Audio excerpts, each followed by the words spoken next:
ఇది చేశారండి. ఇదంతా మా బిల్డింగ్ ఓనర్ అయిన రమణి గారు, అతని అల్లుడు గారు, అతనికి సంబంధించిన పొలిటికల్ బ్యాక్‌గ్రౌండ్ ఉన్న ఒక పర్సన్ ఇన్వాల్వ్ అయ్యి చేసిన పనండి. మమ్మల్ని ఏమంటారు భగ్నం చేద్దామని, మనుషుల్ని మానసికంగా ఇబ్బంది పెట్టి ఈ బిల్డింగ్ ఖాళీ చేయించాలన్న ఉద్దేశంతో చేసిన పనండి.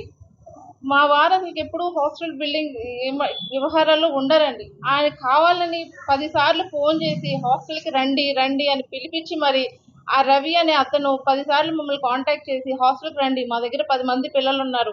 పూర్ పీపుల్ మీ దగ్గర జాయిన్ చేసుకోండి. మాకు హెల్ప్ చేయండి అంటేనే ఆ రోజున 11కి నుంచి కాల్ చేస్తేనే తను ఆ టైంకి అక్కడికొచ్చారండి. వీళ్ళు పక్కా ప్రణాళికగా ఎవరినో బయట నుంచి తీసుకొచ్చి ఒక 40 మంది దాకా లేడీస్ 20 మంది, జెంట్స్ వచ్చేసి వైట్ కాలర్స్ వేసుకొని ఒక నలుగురు మంది మా వారిని చంపడానికి ప్రయత్నించారండి. ఇది లేడీస్ హాస్టల్ అండి. మేము 8 సంవత్సరాలుగా రన్ చేస్తున్నారు. మా హాస్టల్‌కి రండి. మా దగ్గర ఉన్న పిల్లల్ని అడగండి. మా వారేంటో చెప్తారు. ఇక్కడ ప్రతి ఒక్కళ్ళు అన్న, అంకుల్ అని పిలుస్తారు తప్ప ఒక 50% కూడా మా వారిని చూసుండరండి. మీరు అడగండి వాళ్ళని. వాళ్ళని అడిగి తెలుసుకోండి. ఒక మైనర్ బాలిక అంటున్నారు. అవును. మైనర్ బాలికే. వచ్చింది జాయిన్ ఎవరు అమ్మాయి ఒకటే రాలేదు. వాళ్ళ ఫాదర్ వచ్చి జాయిన్ చేశారు. జాయిన్ చేసినప్పుడు కూడా ఆ అమ్మాయి పలానా కాలేజీలో ఇస్తుందని మేము అన్ని రికార్డ్స్ మేము తీసుకున్నాకే తీసుకున్నాం. కాలేజీలో మీకు అకామిడేషన్ ఉంటది కదమ్మా! ఇక్కడ ఎందుకు జాయిన్ అవుతున్నారని అడిగితే, మా హాస్టల్ దాంట్లో వేకెన్సీ లేవు. అందుకే నేను ఇక్కడ జాయిన్ అవుతున్నాను అని చెప్పిందండి.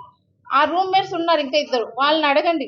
ఆ అమ్మాయి అసలు ఏంటి ఇప్పుడు మన హాస్టల్‌లో జాయిన్ చేసినప్పుడు రోజు పేరెంట్స్ వస్తారండి. కానీ వాళ్ళ పేరెంట్స్ రోజు వస్తారు కలవడానికి ఆ అమ్మాయిని. హాస్టల్‌లో జాయిన్ చేసినప్పుడు పేరెంట్స్ కలవాల్సిన అవసరం ఏంటండి? కానీ వస్తారు. ఆ అమ్మాయి పొద్దున్న ఎప్పుడో ఏమంటారు ఎళ్ళిపోవడం, లేట్ నైట్ రావడం. మా దగ్గర 11కి గేట్ క్లోజ్ ఉంటది. ప్రతిసారి ఆ రూమ్‌మేట్‌లు ఫోను చేసి గేట్ ఓపెన్ చేయి చేస్తారు అని చెప్పడం. వాళ్ళని కూడా నేను కాన్ఫరెన్స్ తీసుకున్నా. ప్రెజెంట్ వాళ్ళు లేరండి రూమ్‌లో. కానీ వాళ్ళతో కూడా నేను మాట్లాడిస్తాను. ఆ రూమ్‌లో ఉన్న ఇద్దరు ఆ అమ్మాయి గురించి చెప్తారు. మాకు చెప్పిన ఇన్ఫర్మేషన్ ఒకటి. ఆ రూమ్‌లో ఉన్న చెప్పిన ఇన్ఫర్మేషన్ ఒకటి.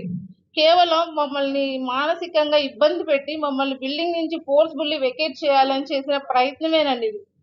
అసలు మా వారు ఆ అమ్మాయి మొహం కూడా చూడరండి. మా పిల్లలున్నారు. మదర్ చేస్తున్నా వాళ్ళు ప్రామిస్. మాకు అసలకి ఇలాంటి ఎలిగేషన్స్ ఫస్ట్ టైమ్ అండి. 8 సంవత్సరాలు మా హాస్టల్ ఫీల్డ్ అండి. ప్రతిదీ మాకు లేడీస్ హాస్టల్‌లో.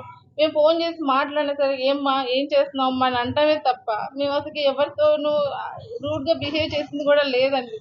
కానీ అలాంటిది ఈ విధంగా అయినా చేస్తే మమ్మల్ని బయటికి పంపించేయాలని. ఇది ఒకటి కాదు సార్. ఇది ఫస్ట్ టైమ్ కాదు సార్. 3 సార్లు జరిగింది సార్. నేను ఆ 3 సార్లు రెండోసారి సెకండ్ టైమ్ నా మీద అటాక్ చేయండి. నా మీద అటాక్ చేయండి. మా మదర్ మీద చేశారు. దాని మీద మేము కేస్ కూడా పెట్టాము. కేస్ కూడా నడుస్తుంది సార్. అది ఉండదు. మళ్ళీ సివిల్ కేస్ నడుస్తుంది కోర్టులో. అయినా సరే అవన్నీ ఇప్పుడు ఈ విధంగా అన్నా చేస్తే అలాగైనా ఎళ్ళిపోతారు అన్న ఉద్దేశంతో ఇది చేస్తున్నారు సార్. మేము మా కష్టార్జితం అంతా తీసుకొచ్చి మేము హాస్టల్ నడుపుతున్నాం సార్. మేము సెటిల్మెంట్ చేసుకోవాలని చూస్తున్నాం. కానీ మమ్మల్ని అలా కాకుండా రోడ్డు మీద పడేసేసి మమ్మల్ని అన్యాయం చేద్దామని చూస్తున్నారు సార్. దయచేసి మాకు న్యాయం జరగాలని మిమ్మల్ని కోరుకుంటున్నాను. నిన్న ఏదైతే జరిగిందో మాకు న్యాయం చేయండి సార్. నిన్న జరిగిన దాంట్లో ఒక్క పర్సెంట్ కూడా కరెక్ట్ లేదు సార్. మీరు రండి అడగండి మా హాస్టల్ పిల్లల్ని మీరు ఎప్పుడైనా చూసారా అని అడగండి చాలు సార్. మాట్లాడారని అవసరం ఎప్పుడైనా చూసారా అని అడగండి చాలు. నేనే చూసుకుంటా. నేనే మెయింటైన్ చేస్తా. ప్రతి ఒక్కళ్ళు నాతోనే మాట్లాడతారు. ఆ అమ్మాయి కూడా నాతోనే మాట్లాడింది. నాతోనే జాయిన్ చేసింది. వాళ్ళ మదర్ రోజు వచ్చి ఇక్కడ చేస్తారు. మా వర్కర్స్ అడగండి. వాళ్ళ మదర్ ఇక్కడ వచ్చి జడేస్తది. సార్ నేను ప్రూఫ్‌లు ఏవని అడుగుతారు. కెమెరాస్ ఉన్నాయి. నిన్న వచ్చిన వాళ్ళు డీవీఆర్ తీసుకెళ్లాల్సిన అవసరం ఏంటి సార్? వాళ్ళకేంటి అవసరం? మెడలో చైన్ లాక్కేసుకోవాల్సిన అవసరం ఏంటి? ఫోన్ లాక్కెళ్ళాల్సిన అవసరం ఏంటి సార్? సరే కేసు ఉందన్నారు. పోలీసులు స్టేషన్‌కి పెడితే పిలవరా పోలీసులు? పోలీసులు ఉన్నారు కదా సార్. పోలీస్ వ్యవస్థ అంటే ఒకటి ఉంది కదా! నిజంగా కేసు అయింది అనుకోండి. వాళ్ళు పిలుస్తారు, మాట్లాడతారు, ఇచ్చేస్తారు. అంతేగాని సార్ ఇలా వచ్చేసేసి దాడి చేస్తారా సార్ దాడి? ఆళ్ళసలకి మా మా మన మా హాస్టల్‌లో ఉన్న వాళ్ళు ఎవ్వరు కాదు సార్ వాళ్ళు. ఒక్క అమ్మాయి, ఆ అమ్మాయి డీటెయిల్స్ నా దగ్గర అన్నీ ఉన్నాయి. ఆ అమ్మాయి ఏదైతే కాలేజ్ చెప్పిందో, ఆ కాలేజ్‌లో జాయిన్ అయింది కూడా అబద్ధం. వాళ్ళ కాలేజ్ వాళ్ళతో కూడా మేము మాట్లాడాం. అమ్మాయి మా కాలేజ్‌లో అడ్మిషనే తీసుకోలేదని చెప్పింది. ఎందుకొచ్చిర్రో మాకు తెలీదు. ఇలాగే మా హాస్టల్‌లో ఇంక ఇద్దరున్నారు. వాళ్ళు కూడా ప్రెజెంట్ ఒక 10 డేస్ నుంచి అసలు మా కాంటాక్ట్‌లోనే లేరు సార్. వాళ్ళిద్దరి మీద కూడా మాకు డౌట్ ఉంది. ఈ ముగ్గురు కలిసి 1 మంత్ క్రితం మా దగ్గర జాయిన్ అయ్యి పక్కాగా రెక్కి చేసి మమ్మల్ని బద్నాం చేద్దామని, మానసికంగా మమ్మల్ని ఇబ్బంది పెడదామని చేసిన పని సార్ ఇదంతా. ఇయర్స్ నుంచి ఉంటున్నాం ఈ హాస్టల్లో. మేము ఎప్పుడైనా అసలు అన్న పైకి రావడమే చూడలేదు. మాతో అక్కనే మాట్లాడతారు ఏమన్నా ఉన్నా. అసలు అన్న పేరు అసలు మాకు అన్న నిన్న పేరు మీరు మాకు మీడియాలో మీడియాలో చెప్తేనే తెలిసింది. అన్న పేరు కూడా మాకు తెలియదు literally. అసలు అన్నతో మేము మాట్లాడిందే లేదు. అన్నని చూసింది కూడా తక్కువ టైమ్స్ ఇక్కడ హాస్టల్లో. ఆఫీస్కి వస్తారు వెళ్ళిపోతారు, అంతేగాని అన్న పని అన్న చేసుకొని వెళ్ళిపోతారు. కానీ అసలు ఎప్పుడు చూడలేదు. కార్ కోసం వస్తారు అంతే, డైలీ రారు. ఎప్పుడు ఒకసారి రేర్ కేసెస్ అంతే తప్ప అసలు మేము చూసిందే లేదు అసలు అసలు రారు. మీకు కావాలంటే సీసీటీవీ ఫుటేజ్ తీసుకోండి, మీకే తెలుస్తుంది కదా మేము చెప్పిన దానికన్నా. మాతో అక్కనే మాట్లాడతారు అంతే. మమ్మల్ని ఎన్నో రకంగా చూసేది. నేను డ్రాప్ చేస్తాను, బాత్రూమ్ వీడియోస్ నా దగ్గర అమ్మాయి మాకు చెప్పింది. ఒక్క నిమిషం, ఒకటి అసలు అన్న పైకి రాదు. బాత్రూమ్ వీడియోస్ ఎలా ఉంటాయి? ఒక అమ్మాయి ఎలా ఉండేది మీతో కానీ లేకపోతే అసలు వచ్చింది చూసింది అమ్మాయిని ఎప్పుడు చూడలేము. And మా ఆపోజిట్ ఉంటాను. సో ఏంటంటే ఎక్కువ చూసిన దగ్గర ఫోన్ మాట్లాడుకుంటూ ఉండేదంట. ఇఫ్ నాట్ పైన ఫ్లోర్ లో, ఐ మీన్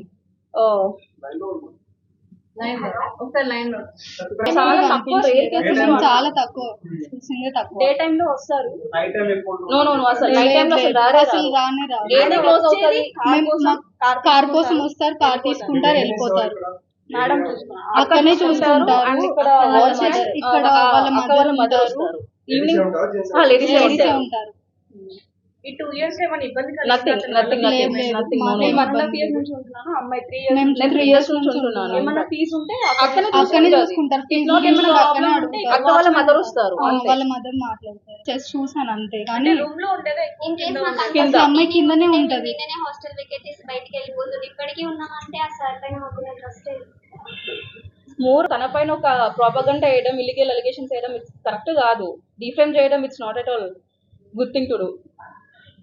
ఇన్ కేస్ అదంతా నిజమైతే వాళ్ళు నిన్ననే సీసీ కెమెరా ఫుటేజ్ అదంతా ప్రూఫ్ తీసుకొచ్చి ఇందులో మీరు కూడా నిన్న వార్డెన్ అని మెన్షన్ చేశారు. అయినా మా వార్డెన్ కాదు, వార్డెన్ అదే వార్డెన్ అంటే వాళ్ళు ఏం చెప్తేనే అలా mention యా చేస్తారు. ఐ నో అది కరెక్ట్. ఏంటంటే వార్డెన్ ఆయన వార్డెన్ అబ్బాయి ఉండేవాడని చెప్పారు. ఇందులో ఉన్న వాళ్ళందరూ సగం ఐటీ ఎంప్లాయీస్, సగం Exactly. వర్కింగ్ ఉమెన్ మొత్తం. మేమందరం అమ్మాయికి ఇబ్బంది జరిగిందని చెప్పారు. ఎవరైనా అడిగితే అమ్మాయి ఏం చెప్పింది వార్డెన్ అని చెప్పారు. ఓకే